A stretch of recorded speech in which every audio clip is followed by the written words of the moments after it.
Trump said that he can't accept the results of the 2020 election because of many cases of voter fraud. These methods of voter fraud, which he claims resulted in stolen votes that led to a stolen election, include manufacturing fake ballots, allowing non-citizens to vote, and dysfunctional voting machines,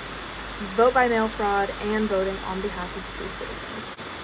PolitiFact writer Amy Sherman explains that to manufacture enough fake ballots to overturn an election would require hundreds of people risking felonies for the same goal, and that pulling it off would require thousands of illegal votes. She also explains that it is very rare, as is non-citizen voting, with only 1,500 instances of manufactured votes across the span of several decades, and as little as 9 people in one state being non-citizen voters.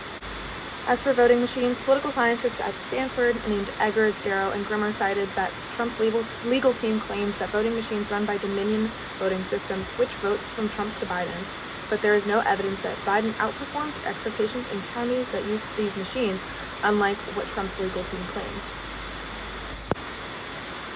Amy Sherman explains that as for absentee ballot fraud, not only did absentee ballots not show a significant difference between support for Trump and support for Biden, unlike what Trump stated, vote-by-mail security nationwide is very tight. 27 states conduct signature verification for mail-in ballots, 12 require the signature of a witness or notary, and several others ask for photo ID with their mail-in ballot.